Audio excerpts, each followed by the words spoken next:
A raíz de el día jueves 27, si no me equivoco, el día en donde los diputados, junto con las fuerzas represivas de orden federal, asestan una nueva traición al magisterio. Hablo específicamente de los diputados de la Comisión de Educación, que se valieron de una estrategia muy perversa para lograr poner en la agenda del orden del día la discusión, bueno, ni siquiera la discusión, sino la aprobación de la Ley Estatal de Educación para los michoacanos. En un operativo con características muy peculiares, estuvieron acordonando o impidiendo el ingreso de la ciudad, de los docentes a la ciudad de Morelia, tratándonos como delincuentes. De igual manera acordonaron el espacio legislativo para no poder llegar a una comisión con el ánimo de dialogar, con el ánimo de tener un acercamiento con ellos. Algo más, logran incorporar en el orden del día, a través de la consigna de la imposición, la aprobación de la ley, porque jamás hubo discusión, algo que ustedes ya saben. Entonces, a lo largo de estos días, nos dimos a la necesidad de establecer un ejercicio de presión que nos permita abrir los espacios de donde pudiesen retomarse los mecanismos para establecer una verdadera ley que contemple las condiciones propias del estado de Michoacán, que valore las aportaciones que pudieran hacer los verdaderos protagonistas de la educación: alumnos, maestros, intelectuales, padres de familia. Una verdadera ley que considere que la educación debe de tener el carácter transformador, basada en las ciencias, en las humanidades, en las tecnologías, pero que elimine la posibilidad de generar solo una mano de obra barata, tal y como lo vienen exigiendo organismos internacionales, y que pudiese aquí en Michoacán dar la condición de hacer una distinción entre las pretensiones de organismos nacionales e internacionales de corte empresarial que le han impuesto esta política a Enrique Peña Nieto.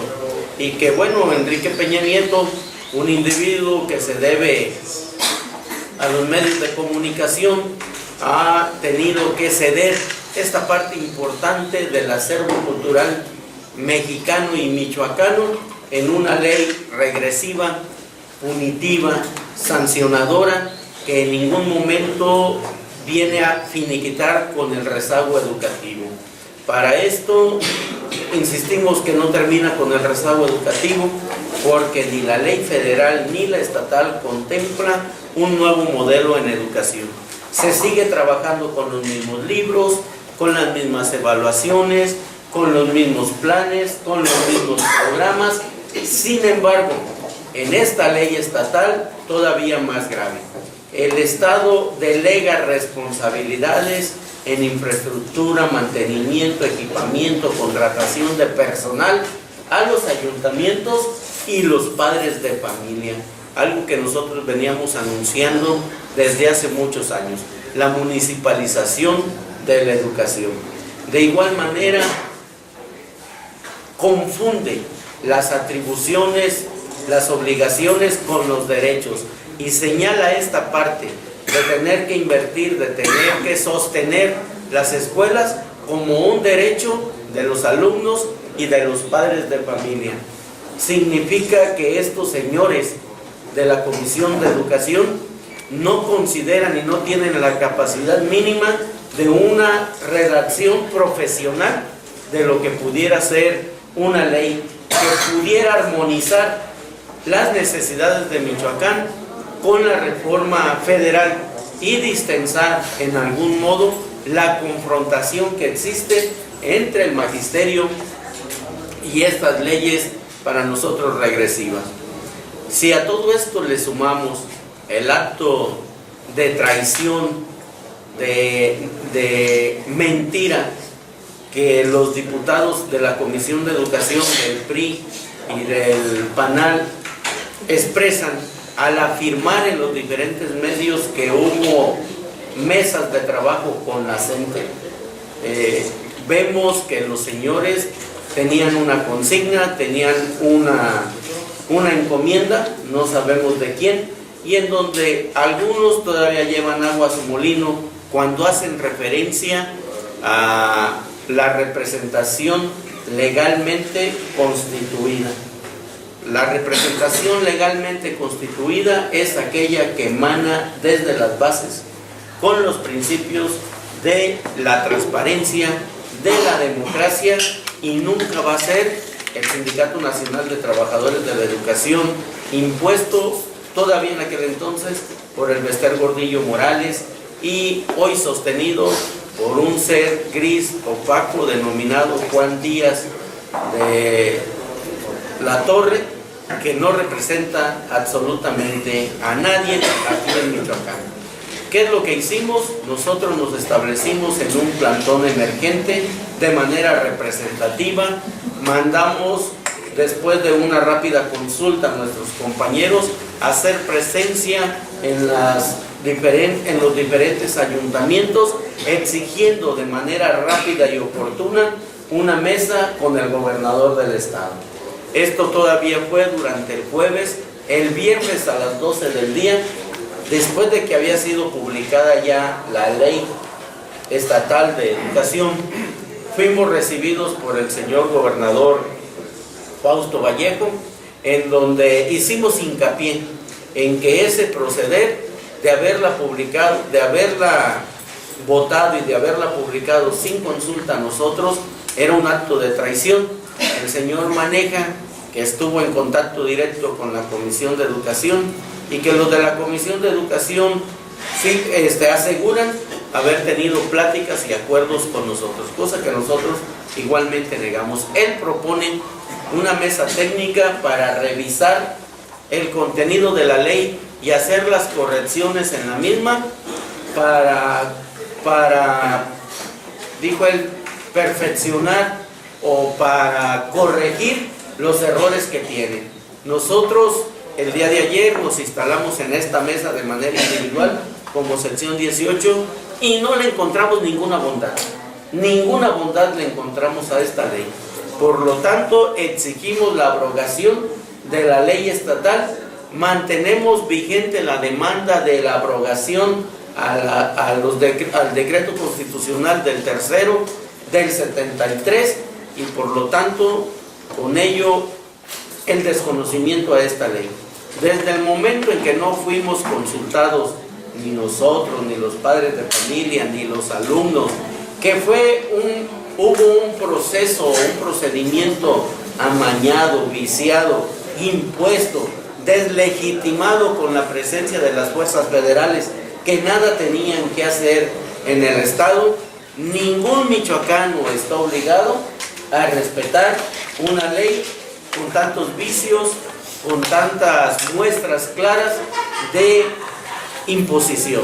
Los mismos diputados del PRD, el diputado Guzmán Mares, el diputado Fidel Calderón, denuncian ante los compañeros de base que el dictamen para su lectura y conocimiento del mismo fue entregado justamente después de haber anunciado el punto en la agenda constitucional ya en su propia discusión.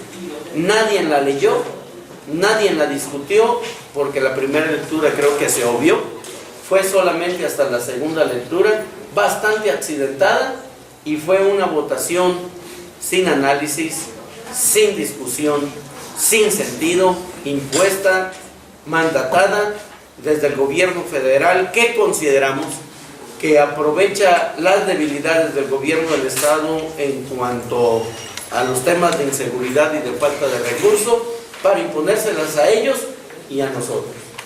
Por eso nosotros el día de hoy a las 5 de la tarde estaremos presentes en una mesa en la Secretaría de Gobernación.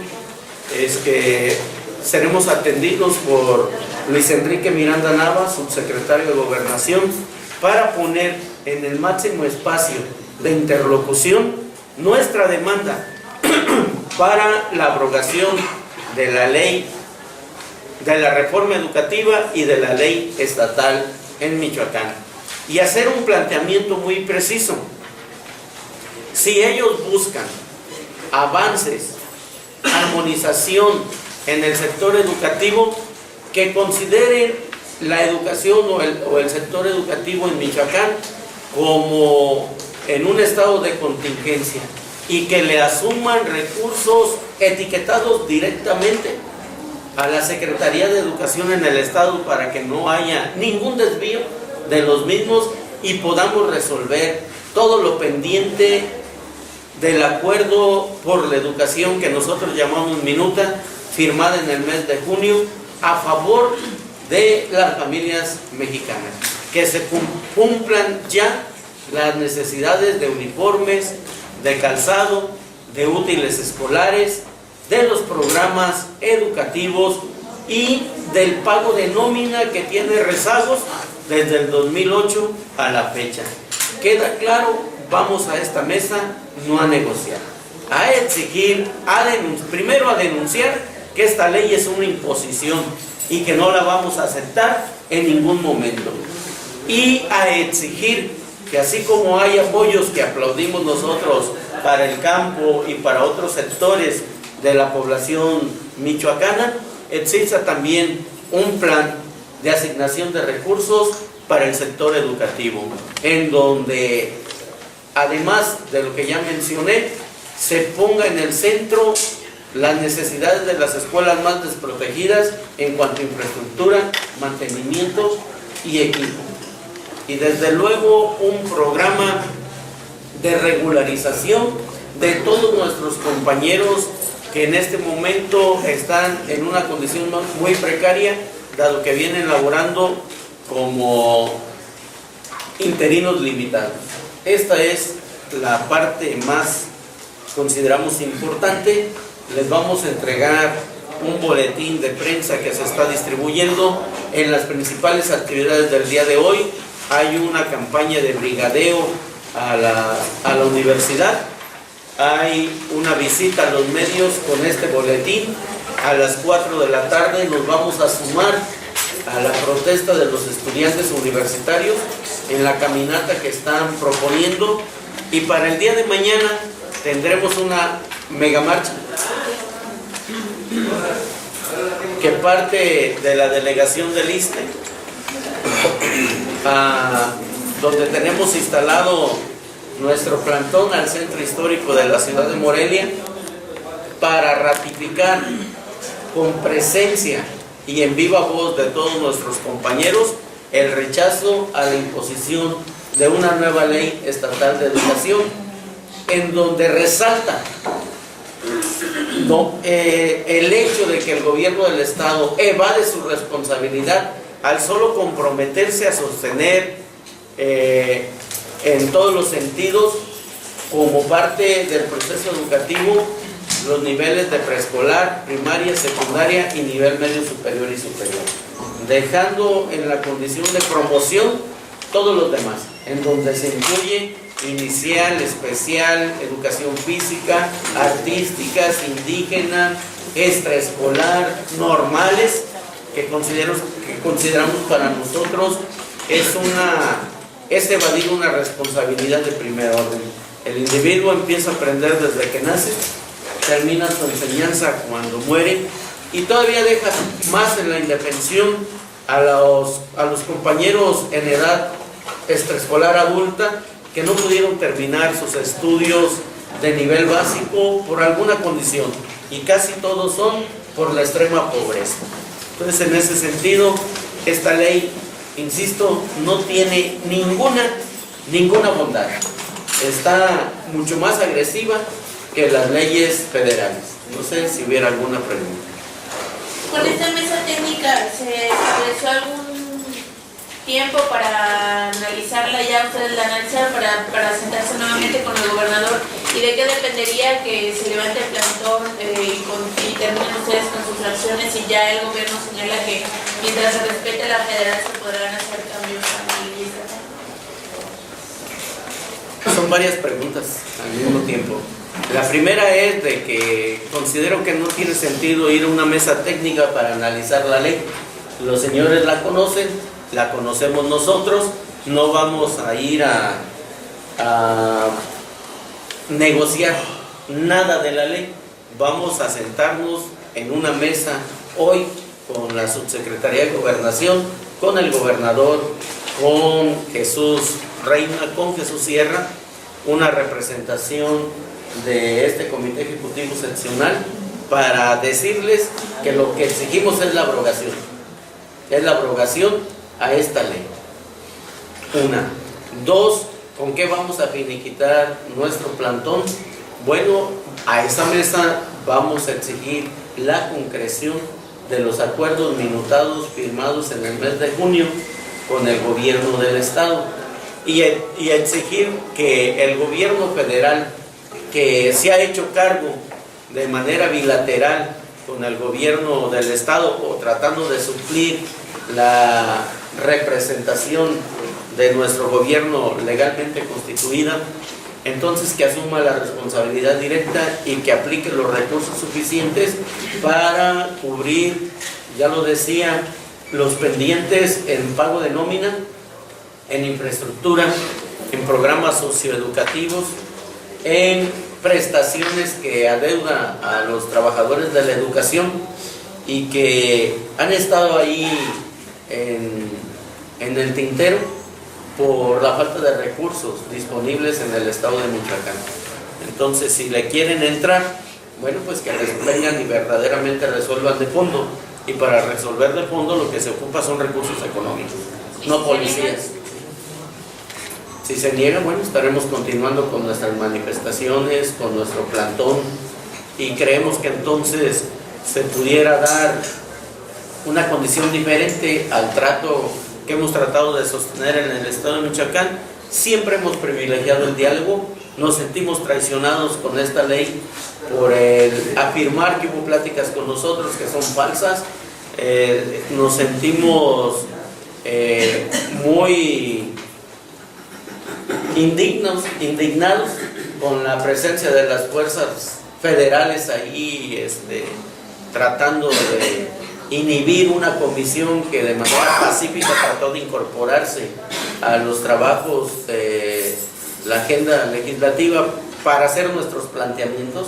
Lo único que pretendíamos era que la discutieran con nosotros, que se pudieran recibir nuestras aportaciones, como ha sido el compromiso de la federación, y que al final nunca se hizo ni allá ni aquí. Profesor, una pregunta. ¿Hasta dónde, qué alcances tendrían las correcciones que se le harían a esta ley si está aprobada?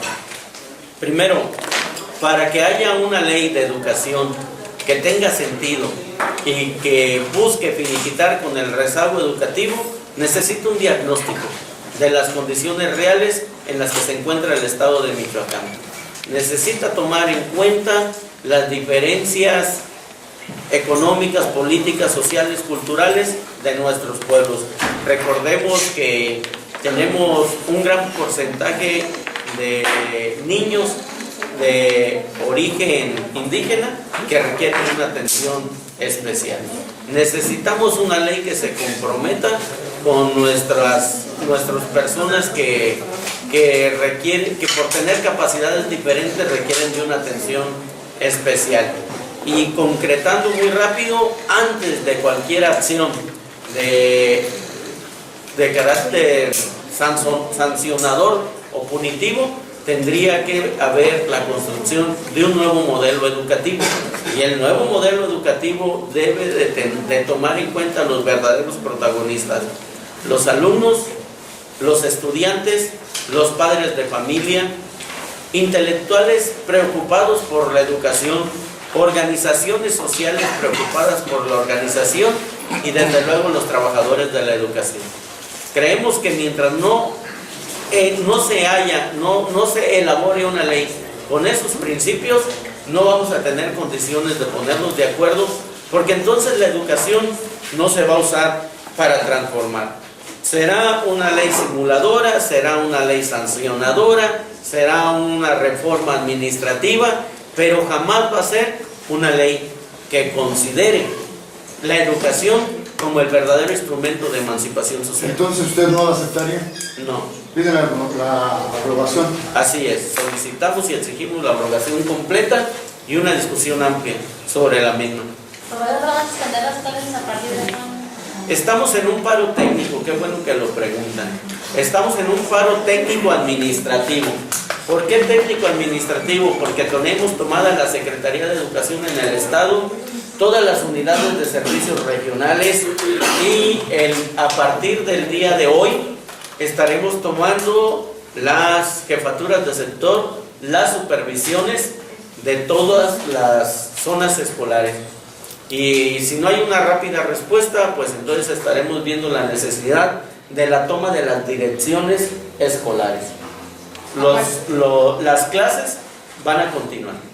Por eso el plantón representativo, por eso las actividades en las regiones, para no ver afectados a los niños en este proceso en donde ellos son el centro de nuestro interés. Pero mañana están convocando una mega marcha. Así es, pero es una actividad de un día. Los compañeros vienen, participan, conocen la información, nos pondremos de acuerdo en las actividades que tendremos que hacer en las regiones, muchas de ellas en contraturno para buscar la menor afectación. No se puede decir que no va a haber afectados, ¿no? Desde luego que sí va a haber, ¿no? Pero busquemos quiénes son los responsables y hasta dónde nos estamos comprometiendo nosotros. ¿No se encuentran ahorita tomada ninguna alcaldía o alguna acción adicional que vayan a hacer, tomar alguna que se...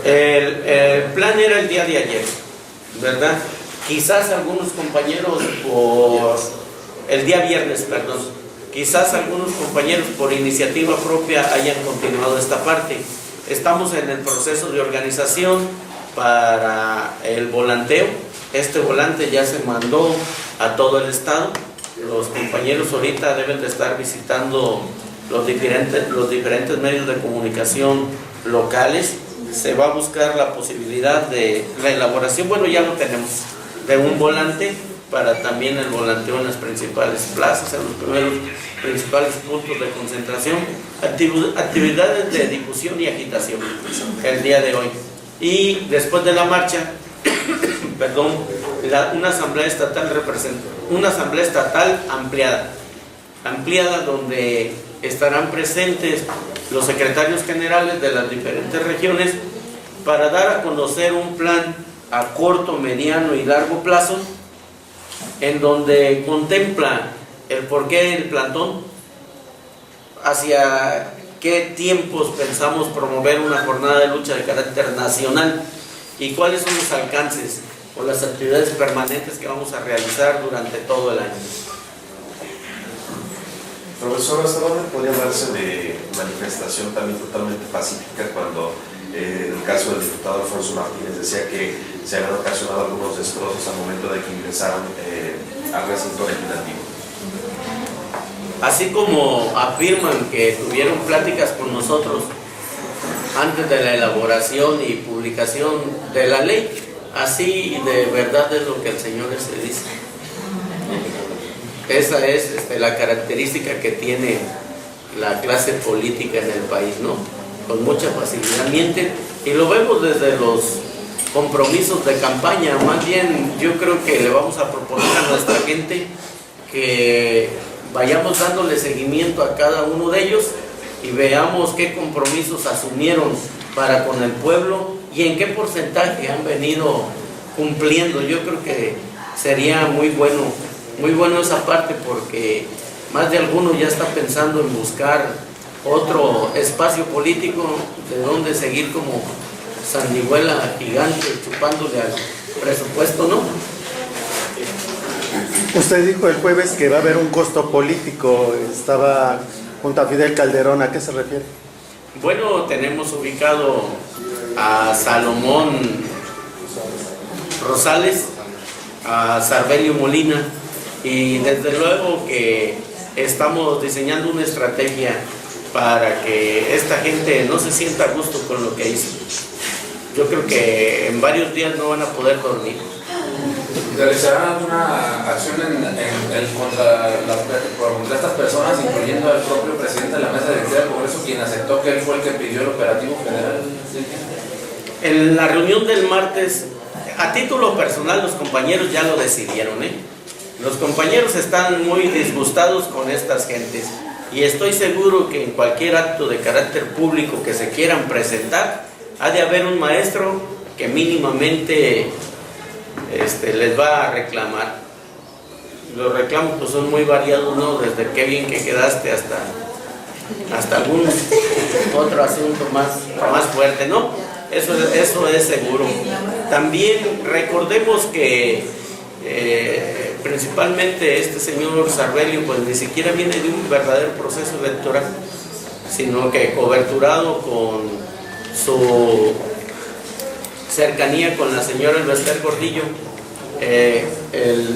ha tenido la oportunidad de ser plurinominal, pero si hubiera un proceso o participaran en un proceso de selección abierto, yo creo que ninguno de nosotros, 75,000, bueno, no 75,000, alrededor de 60,000 familias michoacanas, jamás votaríamos por él. Entonces estaremos hablando también de gente que no le pronunciarán su voto al propio Silvano Aureoles, sino que él fue de los principales impulsores de esta reforma en la Cámara de San Lázaro.